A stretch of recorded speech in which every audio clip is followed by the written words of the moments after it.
جس کے پاس قلب سلیم ہے آج کے دن اس کو کوئی فائدہ نہیں ہونے والا. قلب سلیم اگر کسی کے پاس ہے تو اسی کو قیامت کے دن فائدہ ملنے والا ہے. اگر کسی کے پاس قلب سلیم نہیں ہے تو آج قیامت کے دن اسے کوئی بھی فائدہ حاصل ہونے والا نہیں ہے. قلب سلیم یعنی کیا؟ وہ قلب، وہ دل، وہ روح جو ایمان اور تقوی سے بھری ہوئی ہو، اسے کہتے ہیں قلب سلیم. تو اگر قلب سلیم کسی کے پاس ہے تو یہاں یہ پتہ چلتا ہے کہ قرآن میں صریحی طور پر بعض آیات میں یہ کہہ دیا گیا ہے کہ تمہاری مال، تمہاری اولاد، تمہاری شہرت، تمہاری دولت کچھ بھی کام آنے والی نہیں ہے سوائے قلب سلیم کے. اور ابو لہب جیسا جو کوئی بھی ہے وہ تو بالکل بھی بخشا نہیں جائے گا، بالکل بھی معاف نہیں کیا جائے گا. اب یہاں پر اسے عنقریب جو آگ میں ڈالا جائے گا، آیت نمبر 3 میں جو کہا گیا ہے، تو یہاں پہ دنیا کی آگ بھی شامل ہے، آخرت کی آگ بھی شامل ہے. یعنی وہ دنیا میں بھی تکلیف اٹھائے گا اور آخرت میں بھی تکلیف اٹھائے گا. تو ہم یہ ایک نظر ابو لہب کی لائف پر ڈالتے ہیں کہ اس نے اینڈ آف دا لائف اس نے کیا تکلیفیں اٹھائی اور اس کو کیا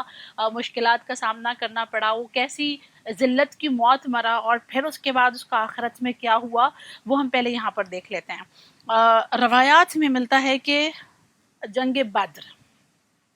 جس میں مشرکین قریش شکست ہو گئی تھی ان کی، یعنی جو قریش کے مشرک لوگ تھے، کافر لوگ تھے، اس میں وہ ہار گئے تھے اور مسلمانوں کی جیت ہوئی تھی. صحیح ہے، جنگ بدر میں مسلمان جیت گئے تھے، کافر ہار گئے تھے. ابو لہب بذات خود جو ہے جنگ بدر میں شامل نہیں ہوا تھا، لیکن جب ابو سفیان واپس آیا تھا تو ابو لہب نے ابو سفیان سے بیٹھ کر جنگ کا پورا ماجرا پوچھا تھا اور اس نے کہا تھا مجھے پوری سٹوری بتاؤ، جنگ میں کیا ہوا، کیسے ہوا. تو اس وقت جو ہے یہ کہتا ہے ابو سفیان کہ خدا کی قسم میں نے اس جنگ کے میدان میں ایسے سوار دیکھے ہیں جو آسمان اور زمین کے بیچ تھے اور جو محمد کا ساتھ دے رہے تھے، یعنی رسول اللہ کے ساتھ وہ لوگ ان کی مدد کر رہے تھے. تو اس وقت یہیں پر ان دونوں میں بات ہو ہی رہی تھی کہ ایک غلام بیٹھا ہوا تھا جو عباس کا غلام تھا، ابن عباس کا غلام تھا، جو رائٹر ہے ابن عباس، ان کا غلام ابو رافع اس کا نام ہے. تو ابو رافع نے اس موقع پر یہاں پر ان دونوں کی گفتگو کو سن کر کہا کہ جب جیسے ابو سفیان نے کہا نا کہ میں نے دیکھا کہ زمین اور آسمان کے بیچ بہت ایک سوار ایسے تھے کہ جو محمد مصطفیٰ کی مدد کر رہے تھے، تو فوراً ابو رافع کہتا ہے کہ وہ جو تو نے دیکھا نا جن سواروں کو جو آسمان اور زمین کے درمیان تھے، جو محمد مصطفیٰ کی مدد کر رہے تھے، وہ آسمان کے فرشتے تھے، وہ کوئی عام ہستیاں نہیں تھیں، بلکہ اللہ نے ملائکہ کو بھیجا تھا نبی کی مدد کرنے کے لیے. تو نبی کی مدد یہ لوگ کر رہے تھے. جیسے ہی اس نے کہا تو ابو لہب کے دل میں نفرت کی ایک آگ پھر سے بھڑک گئی، یعنی اس کو اور غصہ آ گیا کہ یہ اتنی تعریفیں نبی کی یہ کر رہا ہے. بہت غصے میں وہ آتا ہے اور غصے سے آنے کے بعد اٹھ کے کھڑا ہوتا ہے اور ابو رافع کے منہ پر ایک تھپڑ مار دیتا ہے، تماچا، زور سے اس نے تماچا مارا. اور ابو رافع کہتا ہے کہ اس کے بعد اس نے مجھے اٹھا کر پٹک دیا، اور پھر اس کے بعد پٹکنے کے بعد وہ دل بھر کر مجھے اس نے پیٹنا شروع کیا، بہت زیادہ وہ مجھے مارتا چلا جا رہا تھا، پیٹے چلا جا رہا تھا. تو اتنے میں وہاں پر جو ہے ابن عباس کی وائف ام الفضل آ جاتی ہیں. ٹھیک ہے، ام الفضل وہاں پہ موجود ہوتی ہیں. انہوں نے ام الفضل نے ایک چھڑی اٹھائی اور اٹھا کر زمین پہ پڑی ہوئی ایک چھڑی کو اٹھایا، چھڑی یعنی چھوٹی سی لکڑی سمجھ لیں آپ، اسے اٹھایا اور اٹھا کر ابو لہب کے سر پہ مارا. اور مارنے کے بعد ابو لہب سے یہ کہا کہ کیا تو یہ سمجھتا ہے کہ جس کمزور انسان کو تو مار رہا ہے وہ کمزور انسان اکیلا ہے؟ ایسا ہرگز نہیں ہے، اس کا ساتھ دینے کے لیے ہم جیسے لوگ موجود ہیں. اور یہ کہہ کر ام الفضل نے جو ہے ابو لہب کے سر پہ ایک وار کیا اس چھڑی سے.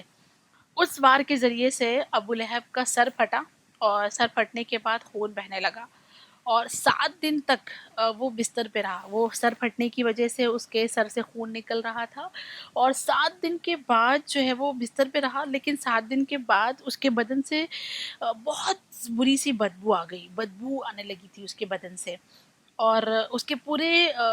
بدن پہ جو ہے وہ چکن پاکس جیسے دانے جیسے وغیرہ پورے نکل آئے تھے، اور اس ایسی حالت تھی اس کی مرنے سے پہلے کہ اس کے کوئی قریب نہیں جاتا تھا، اس کی تیمارداری کے لیے اس کے کوئی پاس نہیں جاتا تھا، اس کے رشتہ دار بھی اس کے قریب جانے سے خوف کھاتے تھے، یعنی اس قدر اس کے اندر سے بدبو بھی اتنی زیادہ آ رہی تھی، تو لوگ اتنے پریشان ہو گئے تھے اس سے، اور پھر اسی حالت میں وہ مر گیا، واصل جہنم ہو گیا۔ اور پھر اب یہ مسئلہ آیا کہ اب یہ تو مر گیا ہے، اب اس کو کیا کیا جائے، اس کا کفن کیسے ہوگا، اس کا غسل کیسے ہوگا، اب کیا کرنا چاہیے؟ تو اس موقع پر اسے اٹھایا گیا، اور اٹھا کر اس کو مکے کے باہر لے جایا گیا، اور لے جا کر اسے مکے کے باہر رکھا گیا، اور وہاں پر بہت دور سے لوگوں نے اس کے اوپر پانی چھڑکنا شروع کیا، پانی ڈالنا شروع کیا، بہت دور سے اس کے اوپر پانی ڈالا، اور دور سے ہی جو پانی ڈالنے کا جو ان کا طریقہ تھا وہی اسی کو انہوں نے غسل قرار دیا، اور پھر دور سے ہی اس کو دفنانے کا طریقہ کیا اختیار کیا جانتی ہیں؟ اسے دفنانے کے لیے دور سے لوگوں نے اس کے اوپر پتھر پھینکنا شروع کیا، اور پتھر اتنے زیادہ اس کے اوپر پتھر پھینکے گئے کہ پھر ان پتھروں سے وہ چھپ گیا، یعنی اب پھر وہی پتھر جو ہے وہ اس کی قبر بن گئے، یعنی اس قدر وہ دنیا میں ذلت اٹھائی اس نے آخری وقت میں، اور پھر اس کے بعد مرنے کے بعد تو اللہ نے یہ وعدہ کیا ہی ہے کہ وہ جہنم میں جائے گا، اس کا کوئی ٹھکانہ نہیں ہوگا، یعنی اتنا لرز جاتا ہے دل، یعنی کانپ جاتا ہے کہ کیسے یہ اتنا زیادہ سخت عذاب ہے پروردگار عالم کی طرف سے۔ اور ہم دیکھیں کہ آج کے دور میں بھی جس طرح سے یہ بیماری نکلی ہوئی ہے، اب تو حالات یہاں تک آ گئے ہیں کہ کہا جانے لگا ہے کہ چاہے وہ ہندو ہو چاہے وہ مسلمان ہو، اور اگر کوئی اس وائرس سے مر جاتا ہے تو اسے جلا دینا چاہیے، اسے دینا نہیں چاہیے، اس کی پھر باڈی کو غسل کیسے دیا جائے گا، کفن کیسے دیا جائے گا، اسے جو بھی غسل و کفن دے گا اسے بھی وائرس ہونے کا ڈر ہے، لہٰذا ایسا کرنا چاہیے نہیں۔ کیا ابھی بھی وہ وقت نہیں آیا ہے کہ ہم سنبھل جائیں، ہم اپنے آپ کو سنبھال لیں، ہم اپنے جتنا بھی ہم نے جو بھی کر لیا ہے اس پر گناہ پہ اس توبہ کر لیں؟ یہ اللہ نے اگر ہمیں ایک بہت سنہرا موقع دیا ہے، جو زندہ ہیں، جو حیات ہیں، جن کو دیکھنے کو ملا کہ یہ سارے منظر ہم دیکھ رہے ہیں، اس کے باوجود بھی اگر ہم توبہ نہیں کرتے، اگر اس کے باوجود بھی ہم پلٹ کر واپس نہیں آتے، تو یہ ہمارے لیے ایک بہت بدقسمتی کی بات ہوگی کہ ایسے ماحول میں بھی ہم خدا کی طرف لوٹ کر نہیں جا سکے۔ اللہ سے ہم یہ پہلے دعا کریں گے کہ معبود یہ جو اس طرح کی ایک وبائی بیماری، خطرناک بیماری جو دنیا میں آئی ہے، شیعان حیدر کرار کو اس سے محفوظ رکھنا، اس سے حفاظت میں رکھنا، اس لیے کہ اب خوف آنے لگا ہے، اب ڈر آنے لگا ہے۔ خوف موت سے نہیں ہے، یقیناً خوف موت سے نہیں ہے، بلکہ علی والے تو موت کو پسند کرتے ہیں، کیونکہ مرنے کے بعد ہی علی سے ملاقات ہونے والی ہے، تو ہم تو موت کو پسند کرنے والوں میں سے ہیں۔ مگر اس کے بعد جو ابھی یہ جو ذلت والی موت ہے نا، یہ تو ایسی موت ہے کہ جو اس وائرس سے بیمار ہو جاتا ہے اسے ایسی جگہ پہ لے جاتے ہیں جہاں نہ کوئی رشتہ دار آ سکتا ہے، نہ بھائی، نہ بہن، نہ ماں، نہ باپ، نہ شوہر، نہ بچے، کوئی مطلب اس سے مل بھی نہیں سکتا، حتیٰ مرنے کے بعد ان کا چہرہ دیکھنے کے لیے بھی نصیب نہیں ہے، یعنی اس طرح سے ہم نے ایسا سنا ہے کہ باڈی کو ایسے ریپ کر دیا جاتا ہے، اس طرح سے لپیٹا جاتا ہے، اور اس کے بعد اوپر سے اور کچھ پلاسٹک چڑھا کے انہیں ایسے پیک کر کے دیتے ہیں، اگر دیتے بھی ہیں باڈی تو اولن تو دیتے ہی نہیں ہیں، اور اگر دے بھی رہے ہیں تو اتنا پیک کر کے دیتے ہیں کہ ہم آخری دیدار جس کو کہتے ہیں نا وہ بھی کرنا مناسب نہیں ہے، ممکن نہیں ہے، اور پھر دینے کے بعد یہ کہہ دیتے ہیں کہ اسے کھولا نہیں جا سکتا، یعنی اگر اس کو کھولیں گے تو بہت سارے لوگوں کی جان کو خطرہ ہے۔ تو اب کیا کیا جا رہا ہے کہ وداؤٹ غسل، وداؤٹ ان کو تیمم، وداؤٹ کفن، یوں ہی دفن کر دیا جا رہا ہے۔ اچھا، جن کو دفن کیا جا رہا ہے وہ پھر بھی ایک نصیب ہے کہ قبر مل جا رہی ہے، لیکن اللہ نہ کرے کسی مسلمان کو جلایا جائے، یعنی جلانے کا پروسیجر اب شروع کر دیا گیا ہے کہ اب جلانا بھی چاہیے، حد یعنی حد ہو گئی ہے۔ اگر اس طرح سے مسلمان اگر نہ سوچے کہ اتنی بڑی اللہ کی طرف سے ہمارے لیے سزا اللہ نہ کرے کہ کسی کو ملے، لیکن اگر کسی کو مل رہی ہے تو ہماری اور آپ کی ذمہ داری بنتی ہے کہ ہم اپنے آپ کو سنبھالیں ایسے موقع پر۔ آخر میں آپ کے سامنے آیت اللہ سستانی کا آیا ہوا ایک فتویٰ شیئر کروں کہ آیت اللہ سستانی نے ہمارے اور آپ کے تمام لوگوں کے لیے یہ فتویٰ دیا ہے اس حالات میں، اس ماحول میں، کہ ہمارے پاس جو سہم امام موجود ہے، سہم امام کو